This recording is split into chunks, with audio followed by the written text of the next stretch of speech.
Good afternoon. I am Karis Templeman. I am the Program Manager of the Taiwan Democracy and Security Project here at the Freeman Spogli Institute for International Studies. And it's my pleasure today to introduce our two speakers who will be in conversation with one another about Taiwan's economic past, present, and future. Focus on the more important. But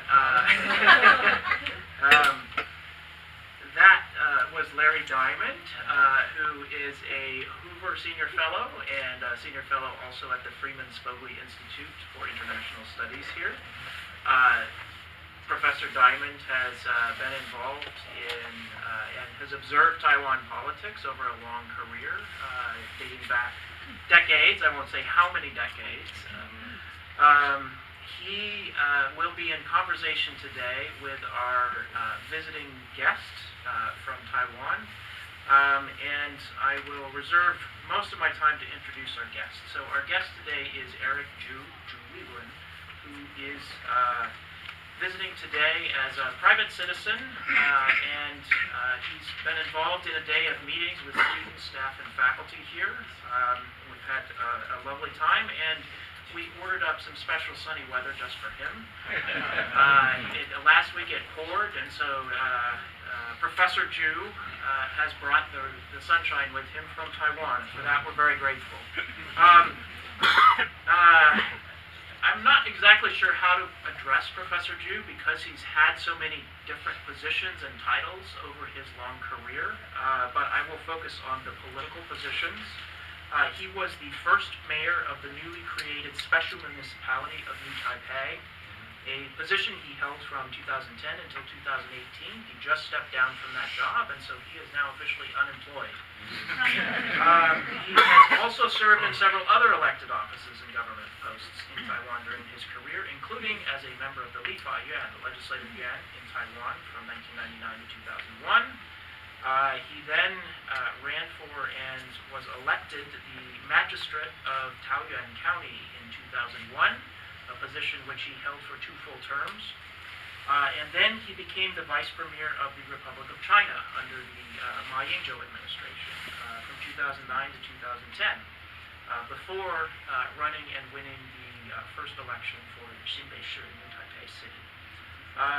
In addition, in 2015, he became the chairman of the Chinese Nationalist Party, or the Kuomintang, and he was the party's nominee in the January 2016 presidential election.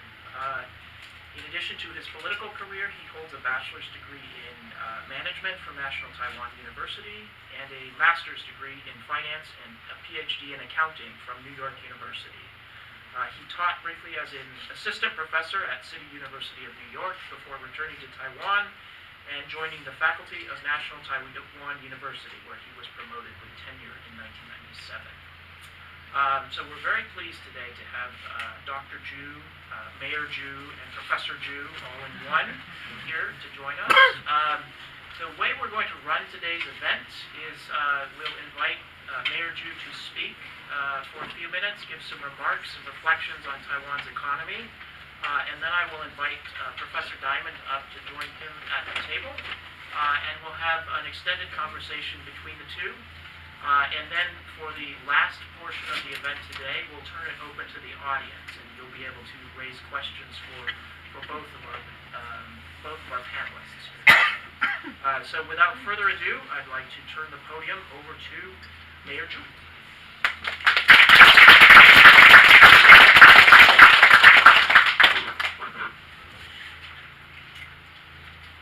Good afternoon, all of you. My name is Eric Zhu.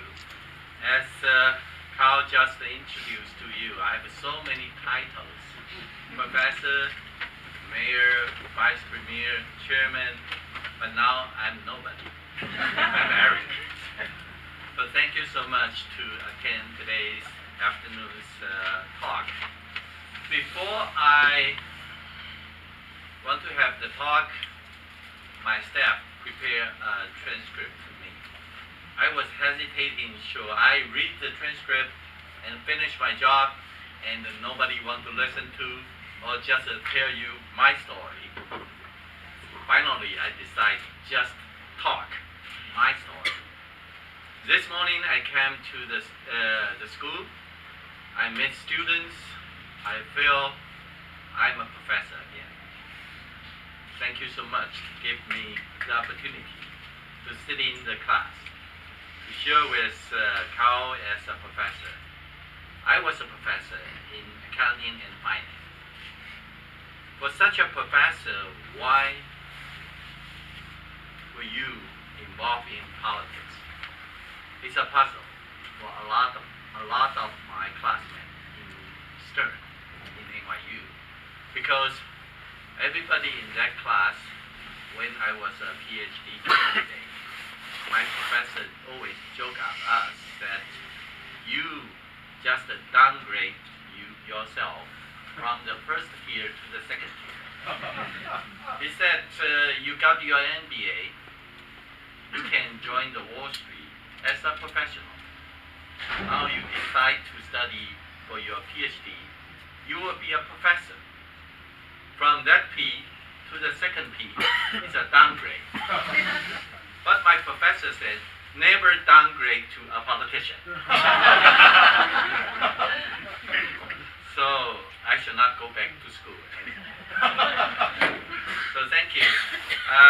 When I joined National Taiwan University at my home school as a finance professor and accounting professor, I wrote a lot of articles in magazines to criticize the government.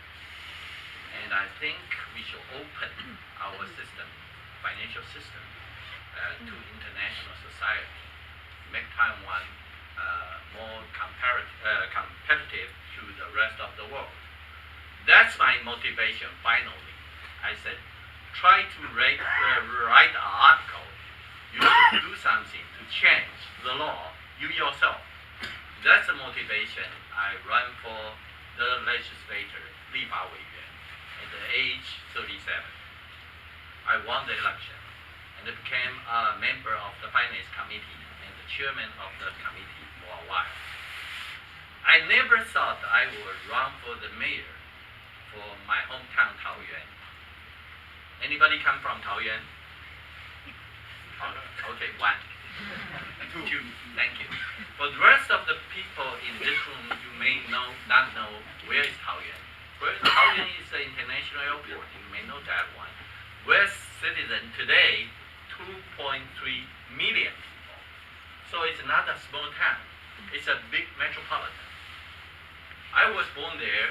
I grew up there. It's a place for living because it's a country area. It's a very rural area. It's not well developed as the city of Taipei. I have to travel about more than 2 hours every morning as a high school student to downtown Taipei to study there.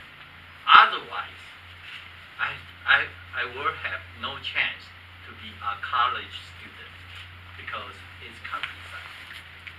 At the moment, everybody, the boy in my country, has a dream to be a baseball player, to play in Williamsburg, who won the Little League National World Championship. Taiwan was very strong at the moment. Unfortunately, my county, or say my city today, was always the number 21 of Taiwan. Totally 21 teams. Okay. So, this means hopeless for me. Could not be a baseball player, could not be such a dream to come true. The only chance for me to study is to study abroad, is to enter a good college. So finally, I entered National Taiwan University. And after that one, I study abroad. I choose the capital of the world, New York, NYU, as a business school student for my MBA and PhD. Okay, then this is the day I decide to go back home to run for my mayorship of my hometown. I said, if I became the mayor of the hometown, I should change two things. At least, first one, let all our students can stay home nearby to study for their high school and could be someday to National Taiwan University or any wonderful university in the world like Stanford. I did my job for the 8 years. Finally, I can tell you, most of those younger generation, they study just home nearby, and they can be admitted to good school. And more population move to Taoyuan because we industrialized Taoyuan from a countryside to an industrial zone that moment. You may know that Quanta Microsoft system, the microsystem, Quanta, now it's the #1 manufacturer for notebook and the servers. It's in Taoyuan. And a lot of factories in Taoyuan. Totally, I can tell you, more than 20,000 factories in Taoyuan already. That's my dream. Besides that one, I just shared with Larry this morning, you know, the baseball teams, not only the little league, until the adult, everybody knows, today in Taoyuan, it's the best team, the championship in Taiwan for the past 10 years. But it's a dilemma for me because I was the mayor of New Taipei. I tried to reverse it, but it's always Taoyuan defeat New Taipei. Before I run for the mayor, the first mayor of New Taipei, the same thing in my mind. What should I do for the city? You know, those people from Taiwan, are there many people from Taiwan? Yeah. You must know what's the difference between city of Taipei and the city of New Taipei. A Danshui River. You cross the river. You have everything in city of Taipei, then you cross the river. You can find this is not the city of Taipei because you have nothing there. Which means you have sports center in city of Taipei, you don't have sports center in city of New Taipei. Before, you have those MRT in city of Taipei. You need more MRT in city of New Taipei. You need a lot of infrastructure in city of New Taipei, just like San Francisco versus the Bay Area. So I said, as a mayor, the first mayor for the newly, Concord, merge all the small cities together to a special city, which one is much bigger than downtown Taipei. It's about 8 times the size of Taipei, with population 4 million. As the first mayor, I should do a lot of things to change the city. So after 8 years, I am so proud to share with you, I built 9 MRT lines and finished 5 already. I know it's a mission impossible in California, right? Yes. Yeah, am I right? Yeah. And there are totally 12 sports centers in city of Taipei, and I built 16 in my city. So I just share with you those cases. It means when you decide to run for anything, any position, you should have your wish, your dreams, your vision. So it's the same thing today. I'm between jobs. So I approached Larry, says, could I come to Stanford to be a student or to be a fellow or to be a visiting scholar for only 1 day? He said yes to me. But you have to tell us what's your vision for the coming year, especially for Taiwan. You know, Taiwan is really a partner to California, a partner to Bay Area in high tech. These few days, I visited so many high tech companies like Facebook, Google, Tesla, and Apple. Taiwan is the main supplier for their products. You may know that one, or you may not. For example, TSMC, Taiwan Semiconductor Corporation manufacture more than 50%, more than half of the chips for all the world. Quantum Microsystem manufacture about 50% of the notebook computers for the world. Foxconn is a key suppliers, key manufacturers for all the Apple products. So, Taiwan is such a strong link to Silicon Valley, such a strong link to California. What's the key reason? Because there are so many talents, Taiwanese students study at Stanford and the university surrounding and study here, then work here. The same thing, we have so many talent engineers study at the Stanford and the university, then come back to Taiwan, work for this high-tech company, then make the Taiwanese dream just like a Silicon dream come true. But today, we all face the same challenge. The trade war between US and China. I know some of your people don't like the word trade war. You like to use trade confrontation. Yes, the trade confrontation between two sides make Taiwan as a sandwich.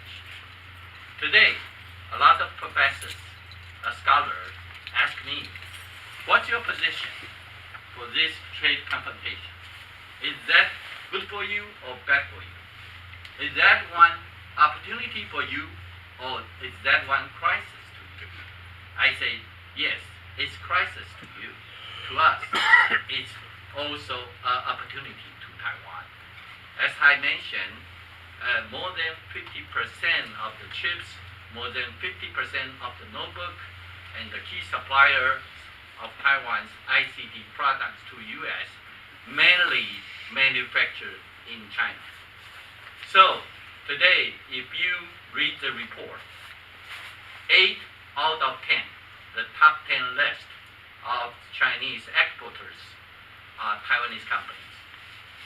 15 out of 20, those exporters are Taiwanese companies. So the confrontation between two sides, especially United States puts some tariff on those Chinese exports, will directly impact on Taiwanese companies. So what's the strategy for these companies? Should they shut down directly? No, it's impossible. They will either move to somewhere possible or to cut down the cost. Two strategies that's chosen by Taiwanese companies. Recently, just like I mentioned, Quanta, even Tech, these companies decide to move back their production lines from Shanghai back to Taiwan. Those products export to United States will be manufactured in Taiwan. Those products export to Europe, to Japan, and the rest of the world, or in China, will still keep in China. Smaller companies will reallocate their production sites from China to Southeastern Asia. Besides this, the other strategy is trying to cut the cost. Cut the cost? Cut the labor cost, cut the manufacturing cost by a lot of new technology, use AI or the other manufacturing procedures. That's our strategy versus this US-China confrontation. But that's not the solution. I think the final solution is to power up Taiwan's economy. What's the meaning of power up? Is give more power to Taiwan's economy in the future. These few days, a lot of engineers, a lot of entrepreneurs in Silicon Valley discussed with us, mentioned a lot of Taiwan focus, of course, mainly on hardware, little on software. The reason why we should not say we don't have this kind of talent people. The reason why today in Taiwan we still lack of this environment for software. First one, we should educate our youth. Educate our youth to breakfast. What is? To breakfast the failure. The breakfast failure, which means we can share with people the risk. Normally, Taiwanese students will choose some risk-averse or stable job. And the U.S. in Silicon Valley, risk seekers are quite popular. So that's the first one we should change. Second one is to open. Open our society, open our industry to all the talents from the world. During the past, we know we banned some talents from some side of the world.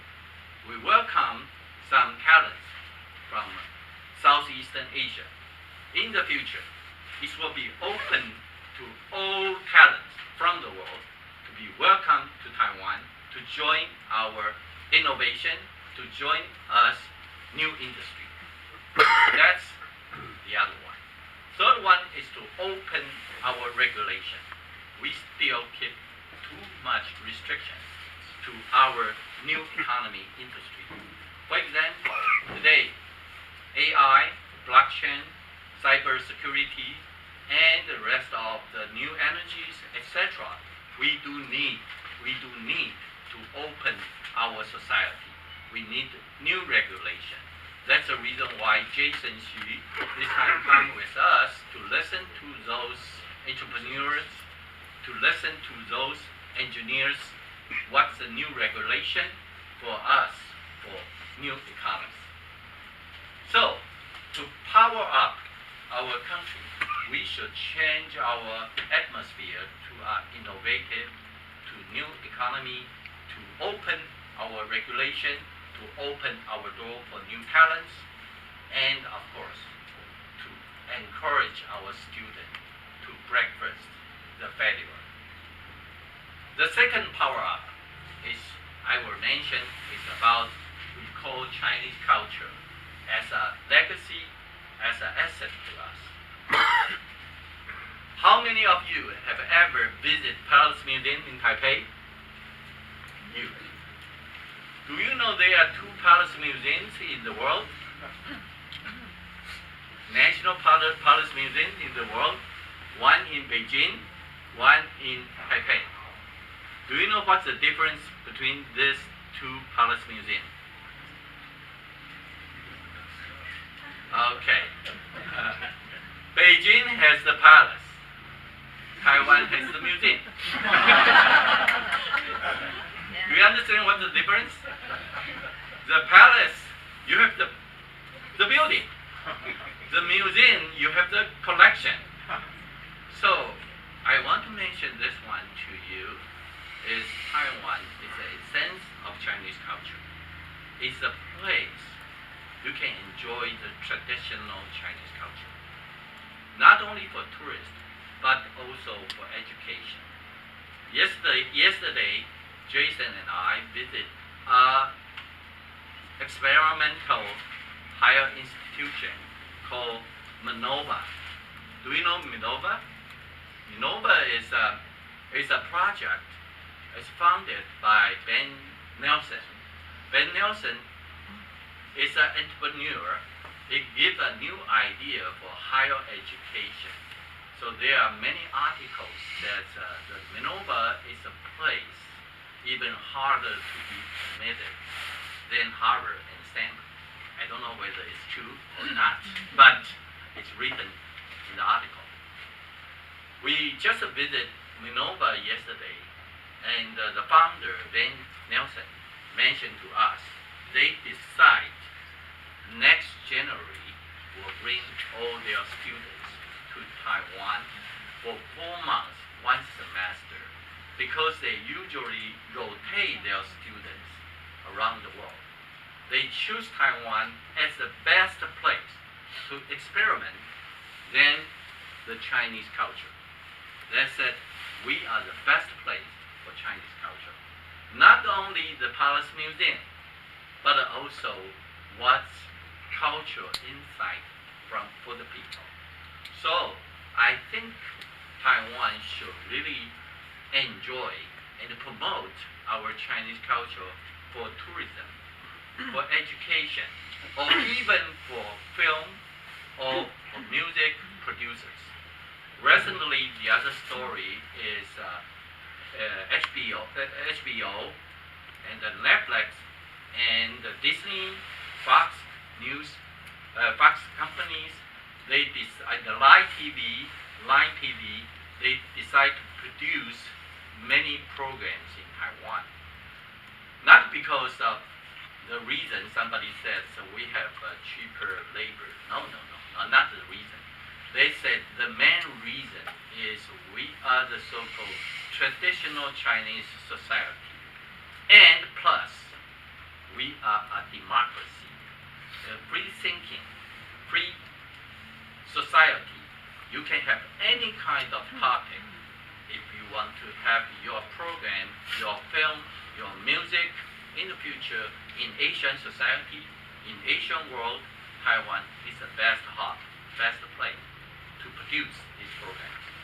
So, if we can give our younger generation, give Taiwanese people this encouragement, these 2 stories I think Taiwan can power up our economy by those Chinese culture we have.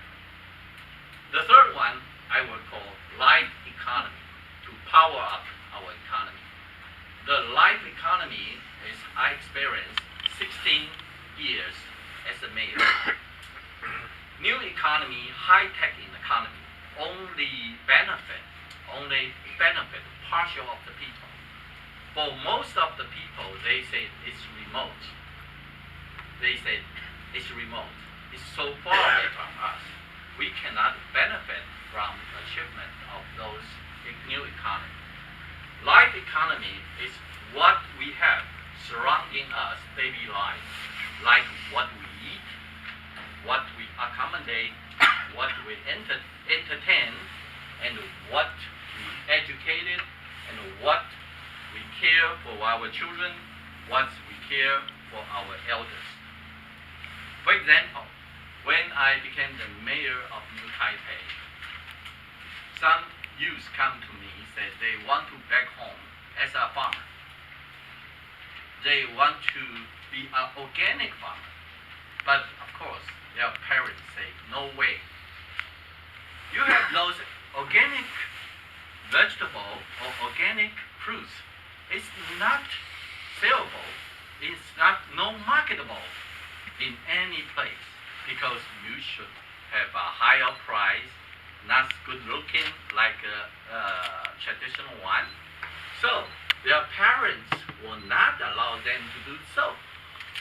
So how could we do this one? I say easy. It's education. We can start from our school. So that's the reason why when I was a mayor, I decided all school from the kindergarten to high school, all students have their lunch in school. Taiwan system, you have your lunch in school provided by the school system.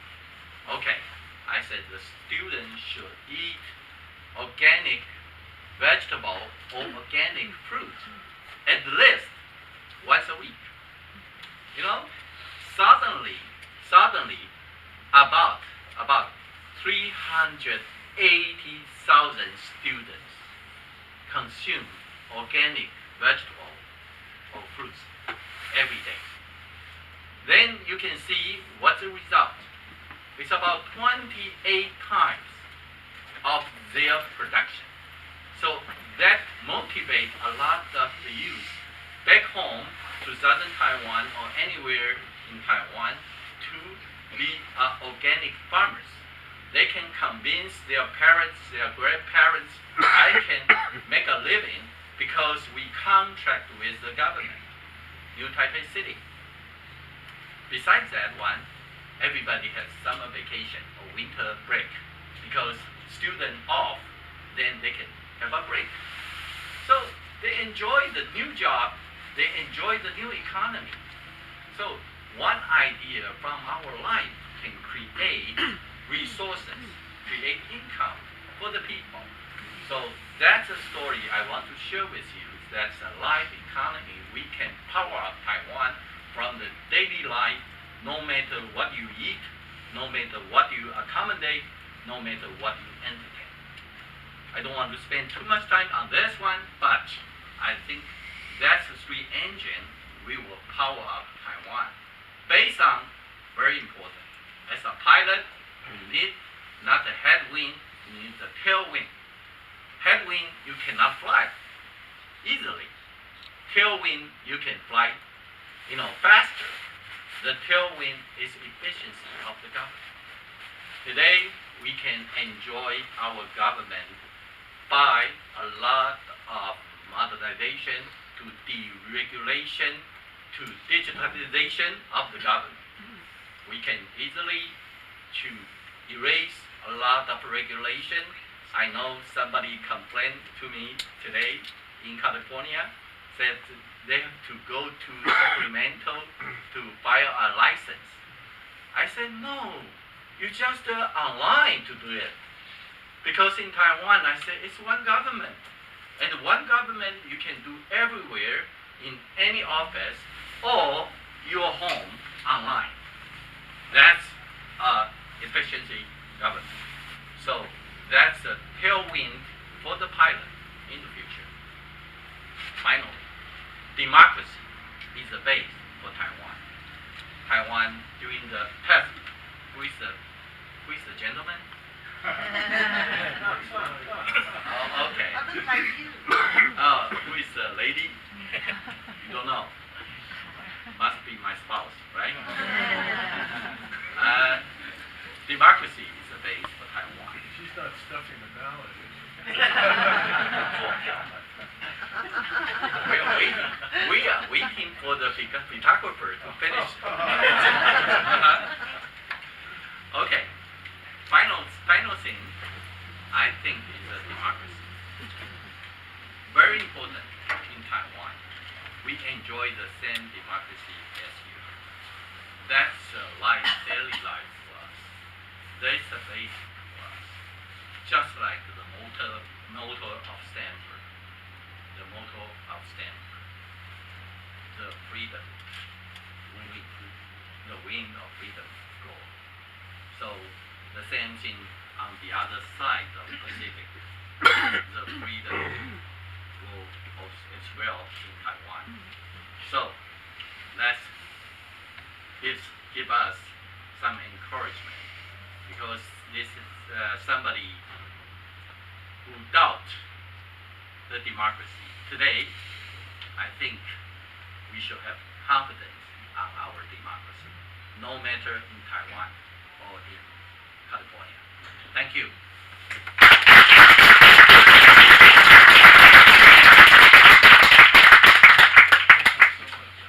Very modern presentation.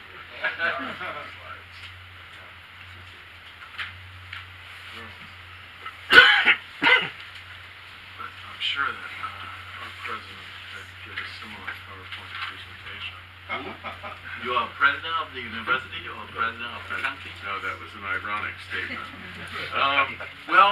Thank you all for coming, and I think it's a testimony to the interest in Mayor Zhu's remarkable achievements and career, and the moment Taiwan democracy is at, in his achievements and his ideas, that we've able to get such an extraordinary turnout when, by pure coincidence, it wasn't our plan. We have the former head of the World Bank and the former president of a peer institution, let's not, I don't, as a practice, name it, speaking around the same time. So you should take this, Mayor Chu, as a great tribute.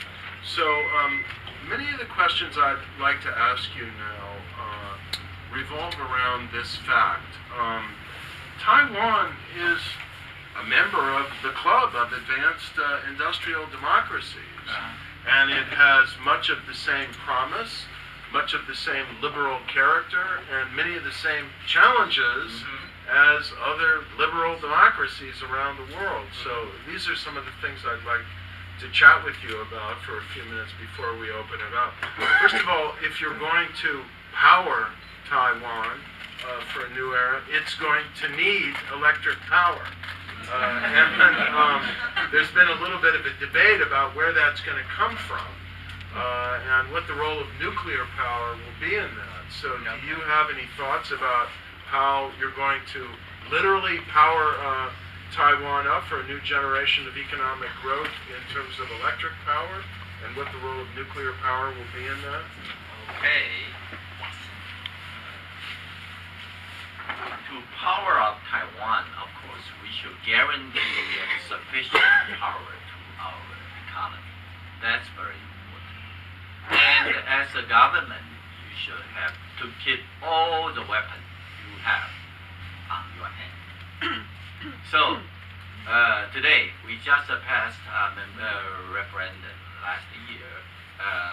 The people said we will keep our nuclear power to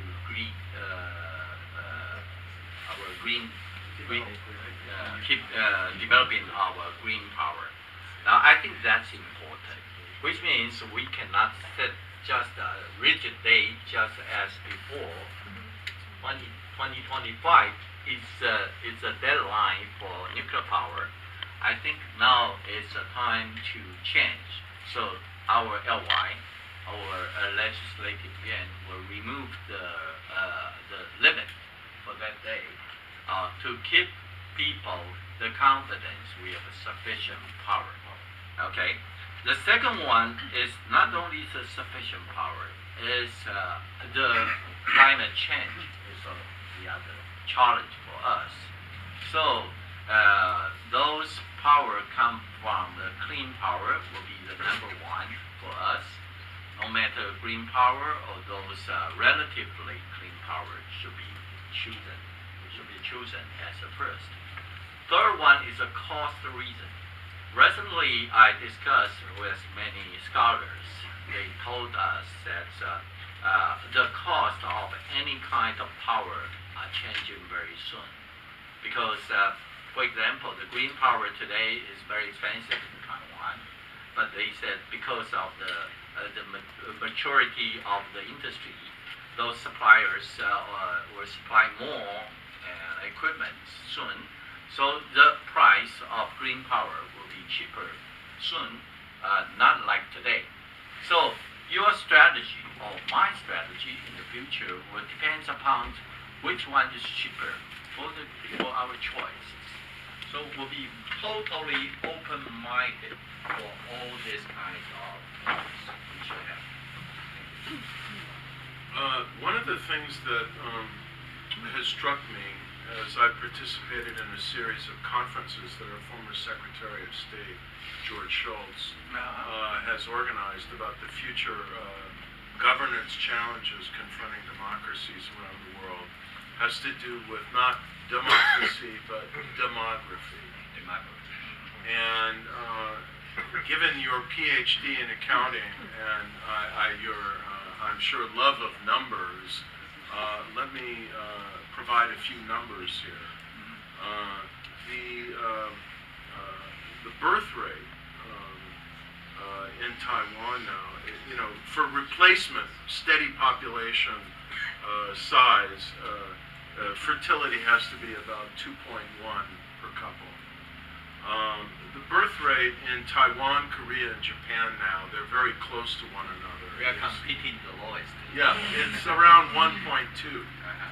And this means in these three advanced industrialized democracies of Asia, as well as in some other European countries, Spain, Italy, some others, There's variation across Europe, but it's a challenge across most of democratic Europe. They're going to be hard-pressed to find the workers for the powering up and the just cultural creativity, not to mention economic innovation of the new era you dream of for Taiwan. And U.S. is a little better off. We'll be much better off if we actually don't restrain immigration with the sense of fear that's being generated in the U.S.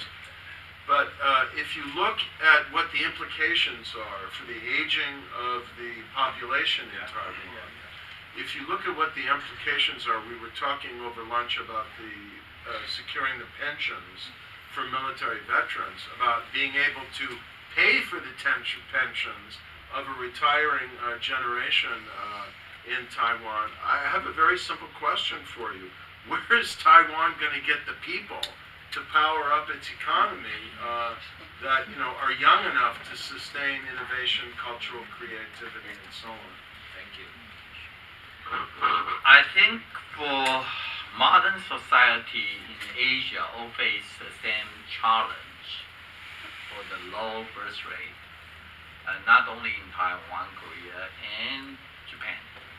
I will use a case in Singapore as a role model to us.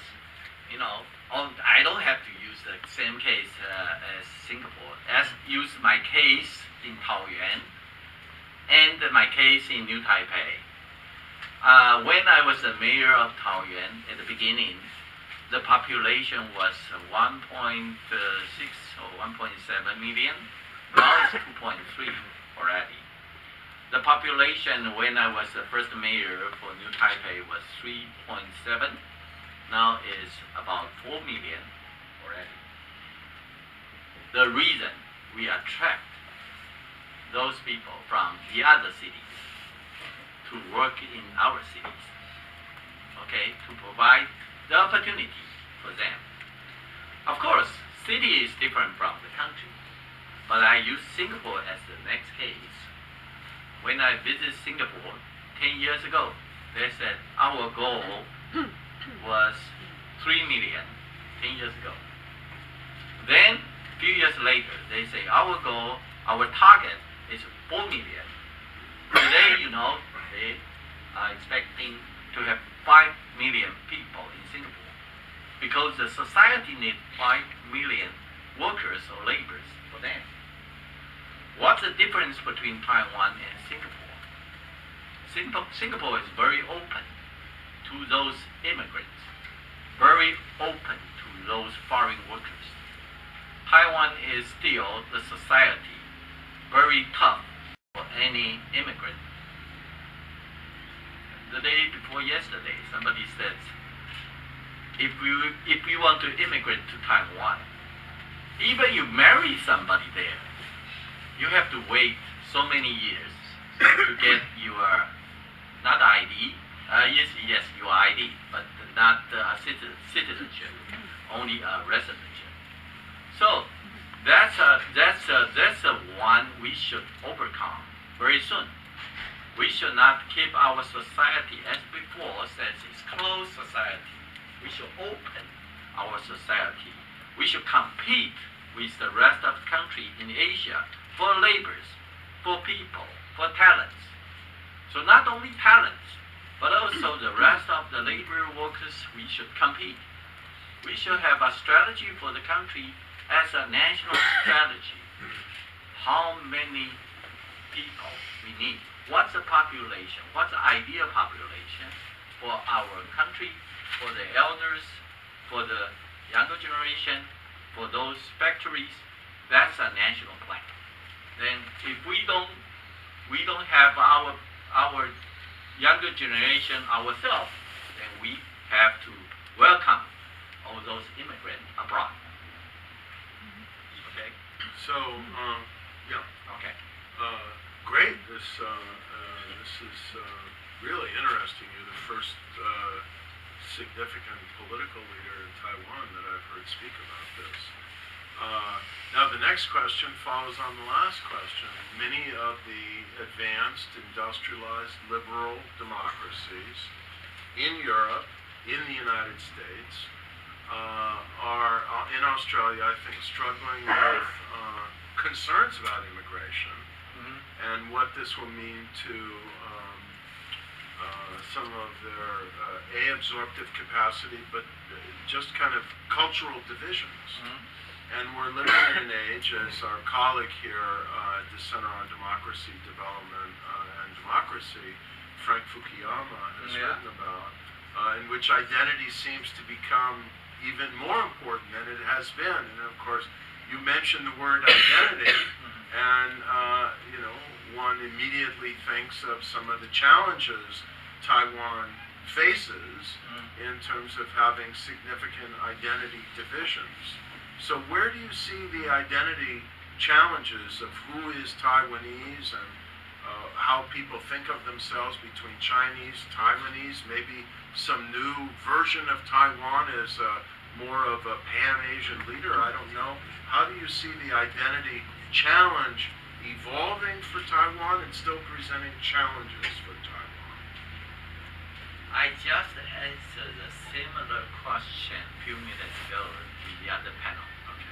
I said, it's interestingly, if you ask some third generation or fourth generation Chinese here, say, are you a Chinese?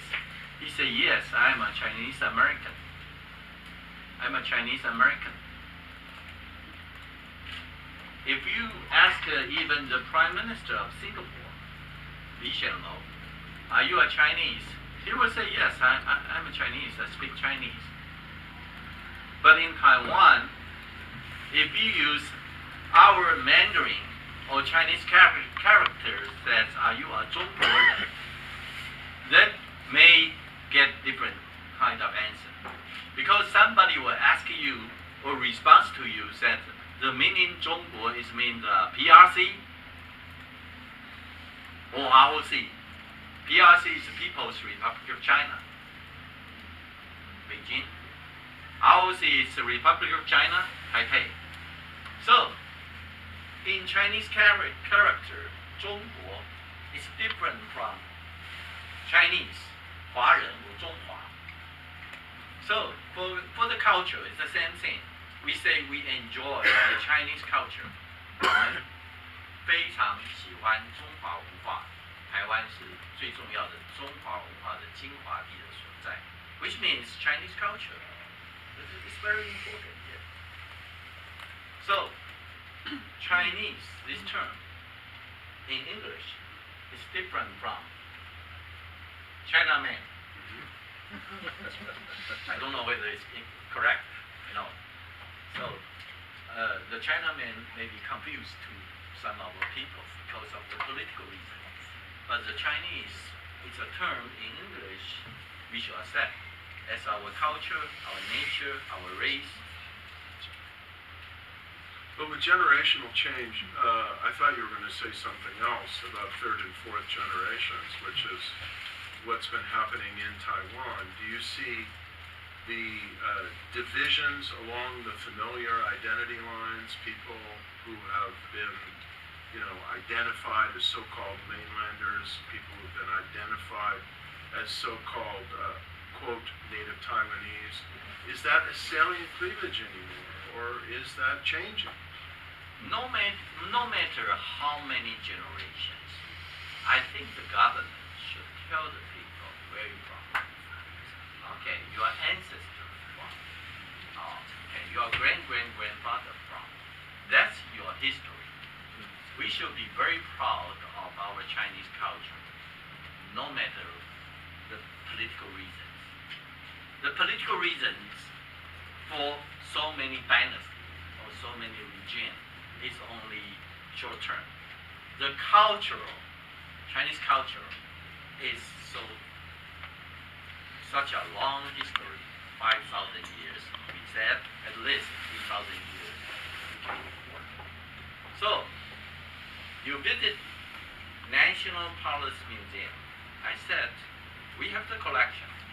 We have the museum. That's our collection. That's our museum. That's Chinese museum.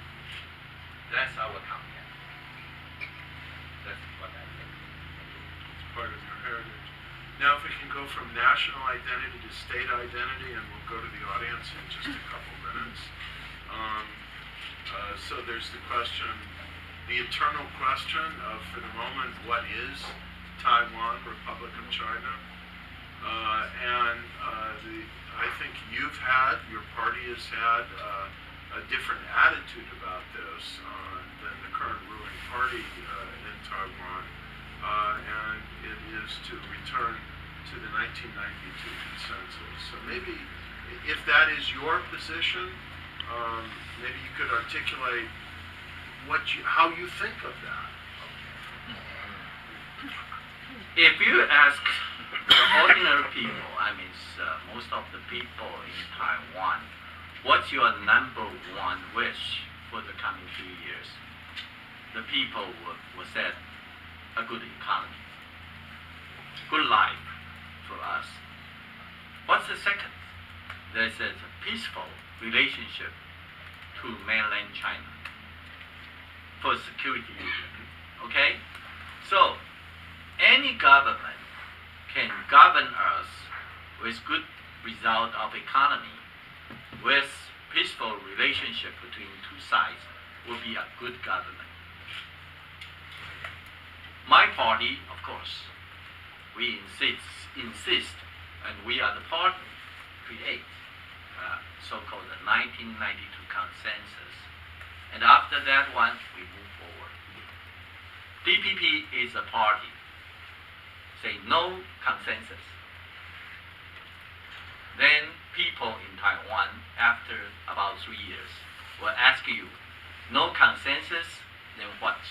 What do you have? What do you have? We need the answer. It's easy to raise a question to others. If you raise a question to others, you should have the answer.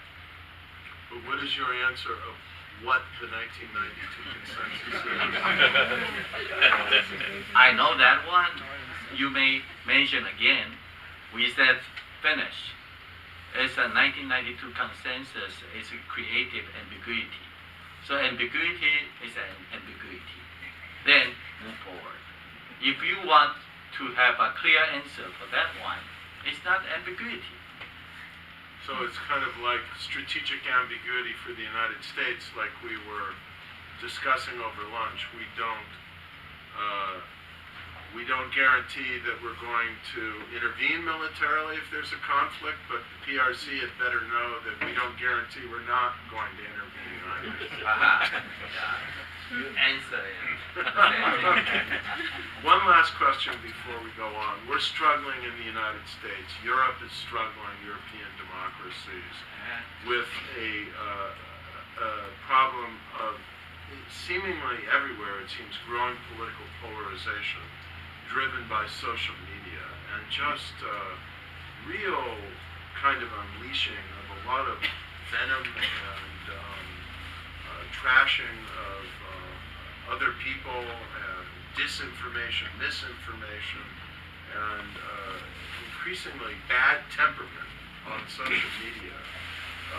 Is this a problem that you see for democracy in Taiwan as well? And how does a prominent political leader try and kind of elevate the political dialogue in the midst of this? I do believe the social media is a new era for us. Everybody is a media.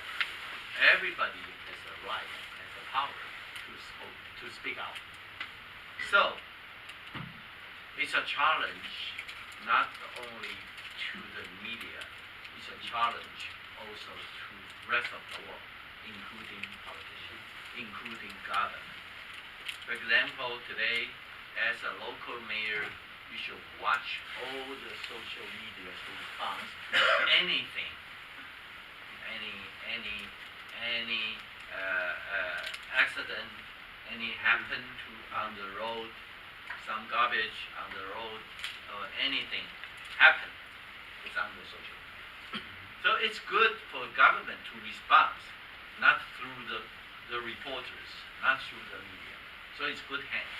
On the other hand, also, of course, we get a lot of fake news and fake information to the people. For example, during the election period last year, maybe some small accident through the social media could be exploited or to be exaggerated like a huge problem for the government. So no matter what, it's a challenge for us. But I do still keep the confidence the people's talent, people's intelligence will overcome all the problems. Okay, well, he wants the people to speak up, so now we're going to let you do that. We'll just call on people as they raise their hands. Sure. Anyone have a question? Yeah, and I'd actually like I'll let you just to open the floor first to any students in the room. I want to make sure that our students have a chance to ask the first question. Okay. From C student.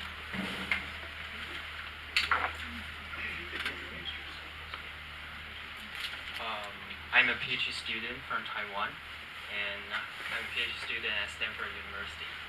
So I'm curious about, you talk about a lot of strategies to kind of attracting talent people from all around the world to Taiwan.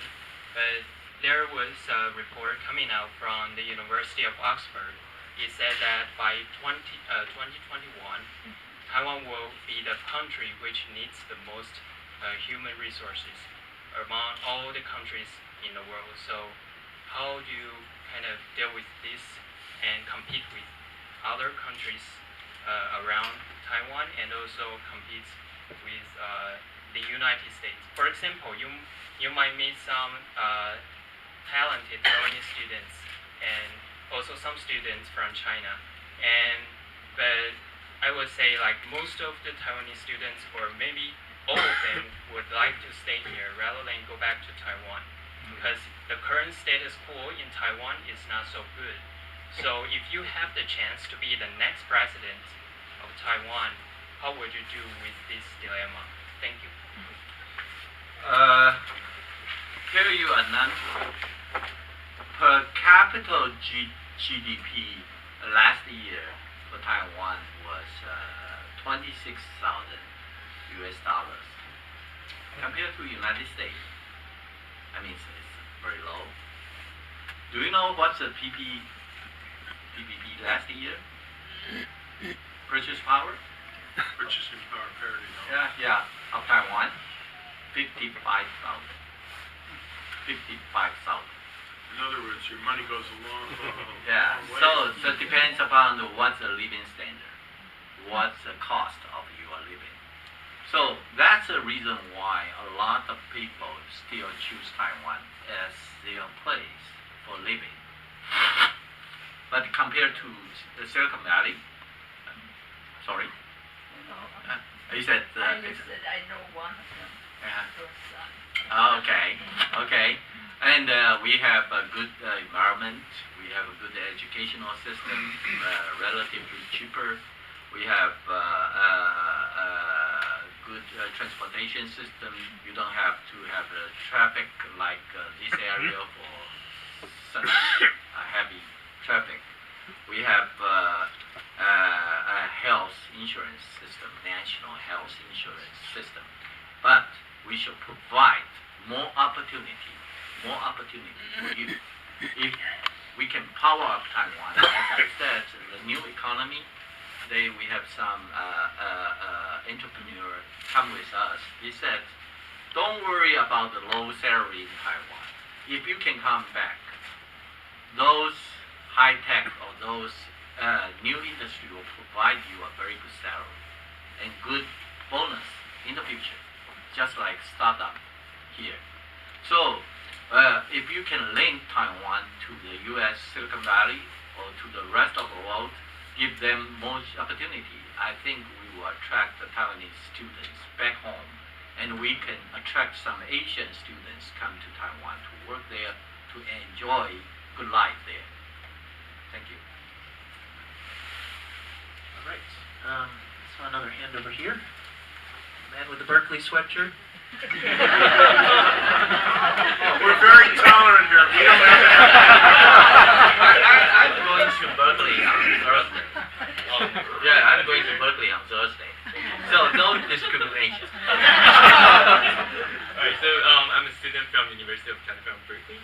So I'm also interested in the question like you mentioned, and then about the overseas talents. So like if you become the president of the Republic of China, what will you do like in more like what will you do, and then could you talk about it like more specifically, and then because you mentioned about like the industry will attract those talents, but like how will the government do, and then what will like the policy they will make? Okay. Thank you. You know, I just mentioned the trade confrontation between U.S. and China is a crisis to us, but also an opportunity to us. Why? Because, for example, Taiwan, those companies try to deal with cyber securities, found a great opportunity for them in the coming few years, because people would think those companies in Taiwan maybe cooperate with companies in Taiwan will be safer, okay, for their cyber security reason.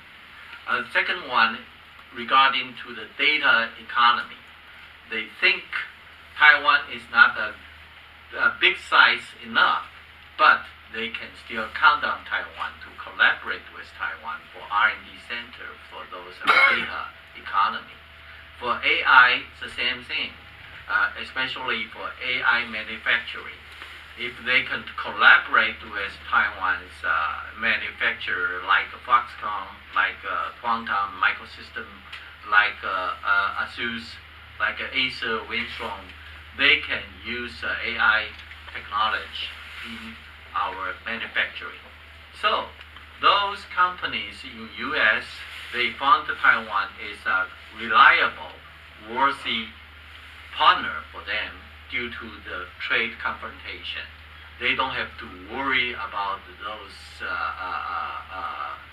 patent issue, those trustee issue in China. So it's an opportunity for us. It's a good chance for you to work in Google or work in Facebook and someday come back to Taiwan. In the past, it's few chance, but in the future, good chance, good opportunity.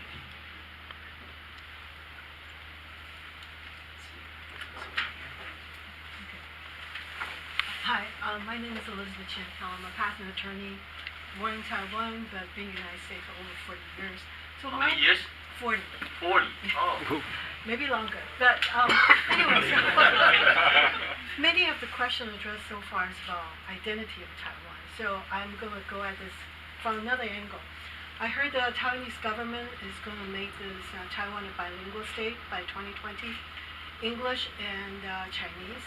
And I noticed when you talk about identity and you emphasize the Chinese aspect, although there are several slides that also talked about Japan, the original Yuan of Taiwan.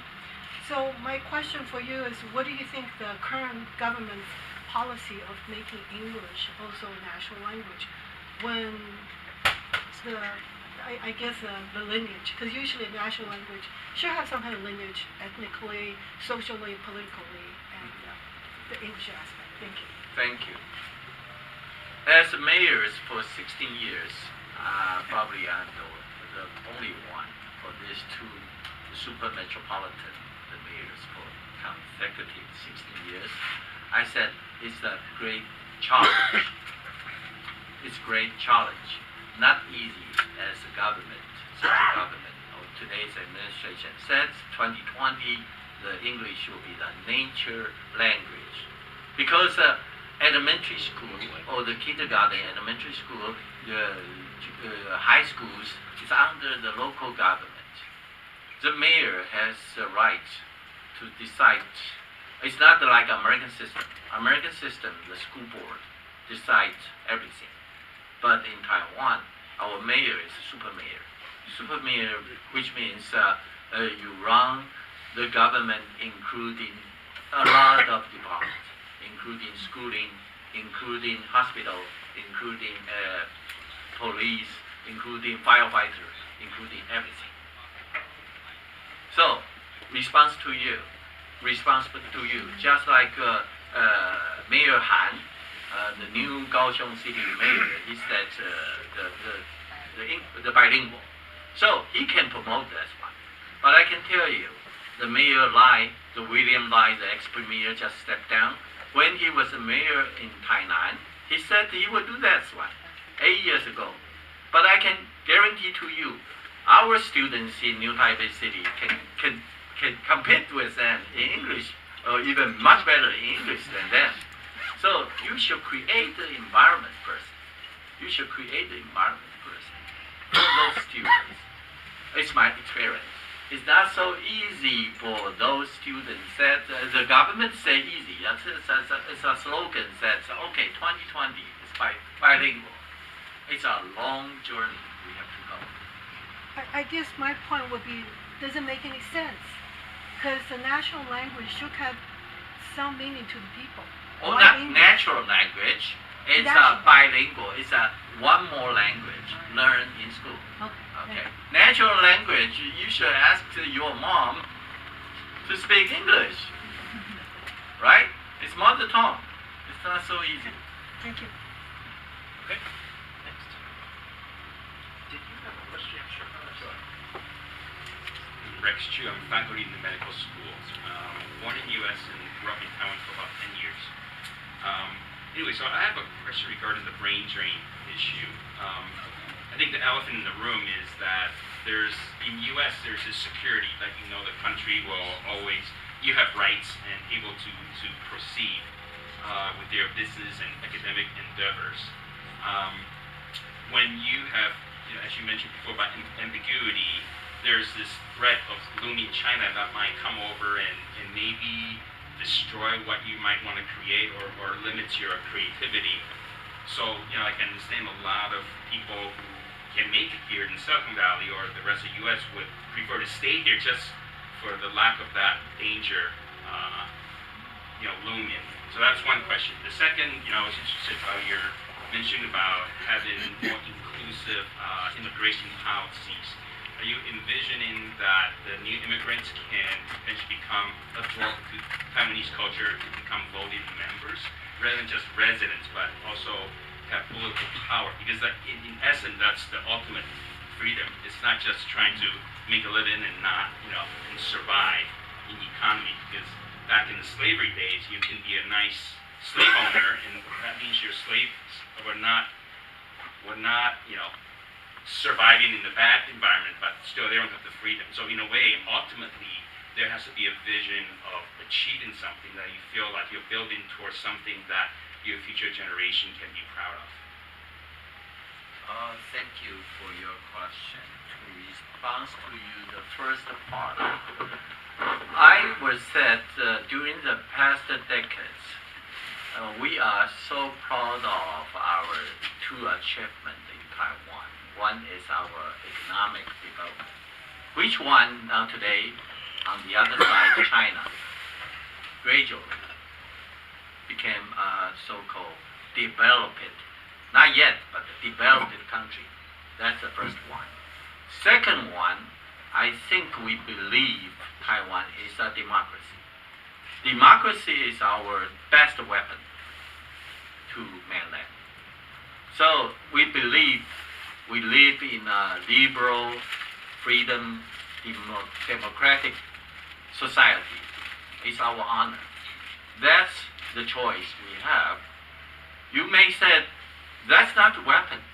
You have to defend your country. I said, the international society still think the democracy, including the United States, is the best living style we should have. And I believe it's an eye model to the other side of China, of the strait. Someday, I think Chinese side, PRC, should gradually to democratization to face the same challenge.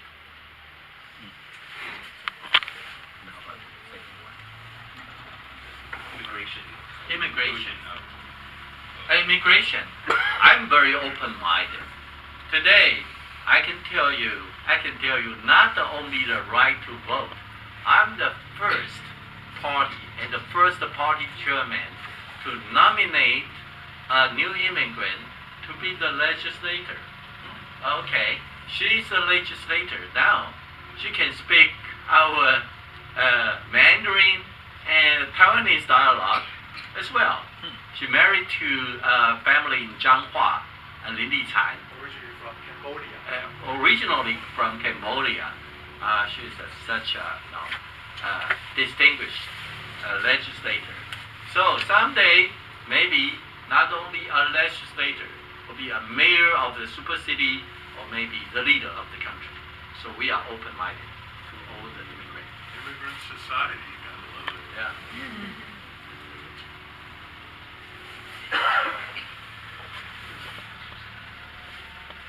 Thank you. Hi, my name is George Koo. My student days are way behind me. I have a question. You mentioned you mentioned Mayor Han, and that's the question I want to ask you. Because his victory was a big surprise. And as soon as he got elected, he says, I'm going to be resuming my economic ties with the mainland. What is your interpretation and take on the importance of the economic tie with the mainland?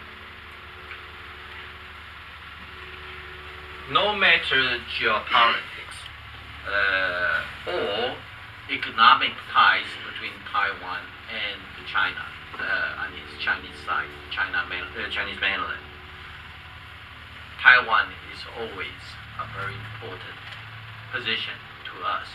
I give you the number. For last year, about 40% of our exports to China, 40%. So 28% to mainland, 12% through Hong Kong to mainland. So totally 40%. So it's very important to us still. So keep smooth relationship, keep peaceful relationship, keep a cooperative relationship to Chinese side. It's important for your city, your country, or for your people.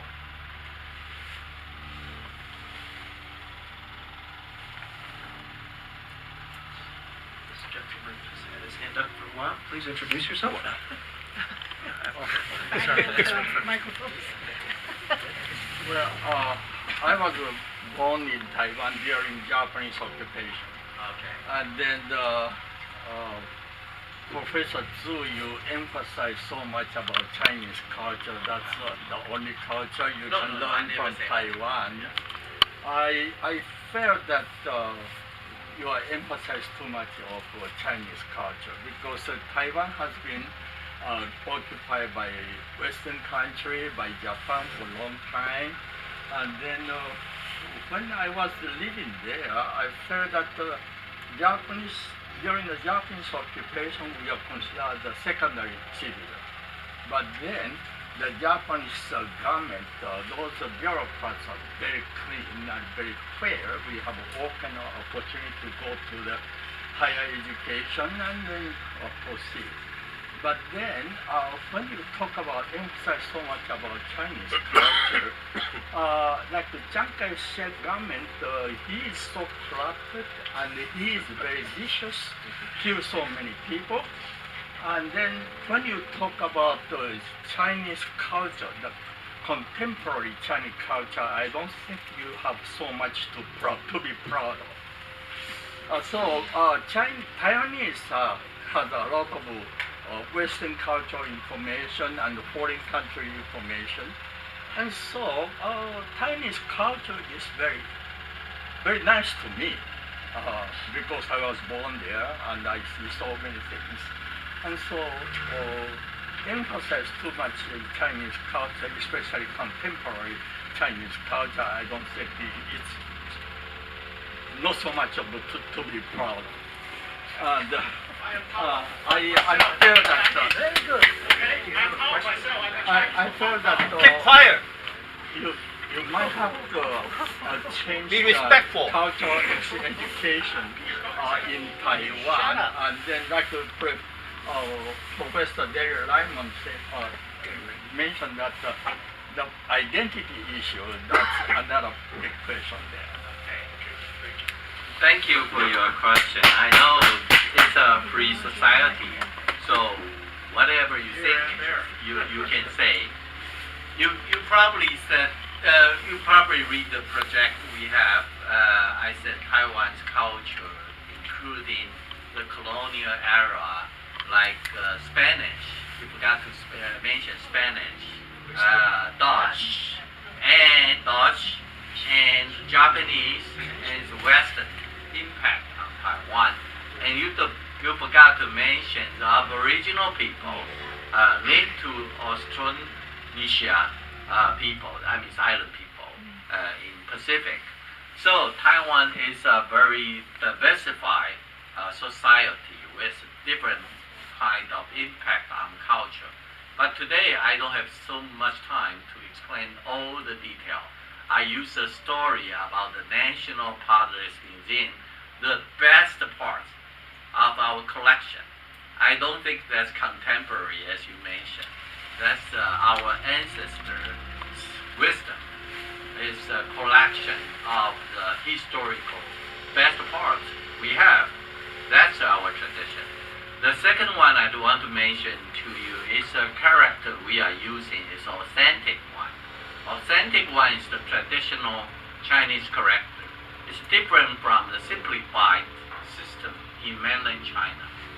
That's very important. I want to emphasize one because the traditional one, the authentic one, is very beautiful, and you can communicate with your ancestor, either their novel, everything, but the simplified one is today used in mainland. It's different from us.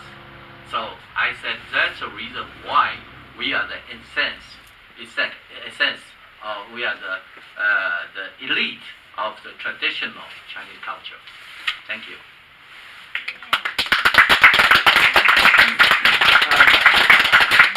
So I'm going to jump the queue here and exercise chair's prerogative and ask you a question that I have not heard anyone ask you all day. I've been with his team all day, and so About 8.5 hours. 8.5 hours.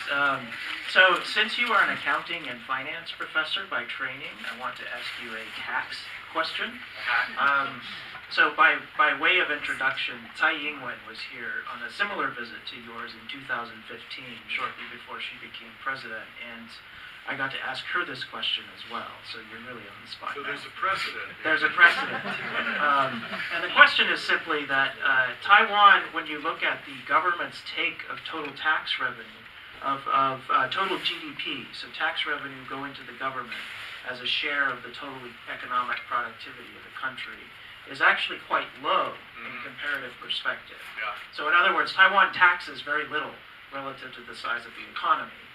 And yet it's an aging society, as we've already talked about. It has major pension burdens. It has, if there is a continued increase in military spending, that will increase the burden on the fiscal system. And so do you see in Taiwan's future a reform of the tax system? And if so, what would that reform be? How would you increase the ability of the tax system to sustain Taiwan's increasingly dire fiscal future? As a professor, I have to explain to you what's the difference between tax system and the fee systems. Taiwan's tax system actually, compared to the United States, including we call tax and fees. What's the meaning of fee? You pay some fees. It's tax in U.S. So it's different. First one. Second one, regarding to the aging system. Everybody knows we have the health plan, the national health plan in Taiwan. In 2015, during the election, I versus President Xi, she was the one to insist to use the governmental budget from the tax to pay all those daycare center, aging, nursing, everything. She proposed 30 billion NT dollars. It's about $1 billion for all the elders. I said, Jesus, if you divide the elders, you only provide the diapers for elders. Nothing else. Nothing else. I said we need the insurance system. The Japanese did the same thing before, a decade before, and they found they were wrong. Use the tax system. They changed to the insurance system. I said we should count on our health plan insurance plus aging daycare system or aging care system together as a whole life health care system. The only thing is plus few percent of the fee every month you should pay to the health system, insurance system. That's my strategy. So after these few years, I think the experiment in Taiwan, I believe probably inside President Xi's mind, found is incorrect. But for her face, okay? You know what the meaning. For her face, she still insists the tax system. So if I could be nominated as a candidate of my party a few months later, I will debate again with her. I say you provide diapers to the elders. It's not a care system. You should provide a complete system with insurance system, as we have for the health system. Yes, we will increase the health fee, few percent, but that's a cost we have to pay. No free lunch to everybody. Thank you.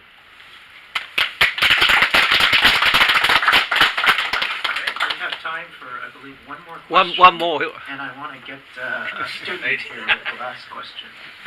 Thank you. Hello. I had a question about the security component and the economic relationship, and I think that was hinted at in a prior question by someone else. You mentioned that the share of exports to China is to the mainland is very large, and that has increased in the last few years. So now Taiwan and the mainland are even more interlinked. But how do you see this as a vulnerability, and what do you think can be done with economic policies to address such vulnerabilities? Because if there is a major regional crisis, then this would have strong effects on the economy. And my question is, how would you hedge against that? Thank you. Regarding to the export, you said the trading figure. I just mentioned to you 40% of our export to China. I think after the trade confrontation, though so many reallocation of the deployment of the new manufacturing sites in Southeastern Asia or back to Taiwan, the number will drop from 40% soon to about below 30. That will be make our international arrangement more safer. That's the question I want to answer to you. Thank you. Okay. Larry, do you have any final words here? Well, I have two. First of all, I want to thank Mayor Zhu for being with us the whole day today, and for his patience, his graciousness, his intelligence, his modernity with all these PowerPoint slides, forward-looking vision, and for being so generous with his time. And secondly, as I wish him luck, I also want to say the obvious point that we take no position in Taiwan politics. The visit has really been a remarkably substantive one. We've talked about a lot of different issues, and it's been our privilege now for well over a decade of having a program here that's been looking at democracy in Taiwan, to look at democracy in Taiwan with all of its interesting vibrancy, its political differences, people across the political spectrum. It's really been a privilege to host such diverse personalities, including your former president, President Ma, including before she became president, President Tsai Ing-wen. And so it's in that spirit as well that I thank you for joining us.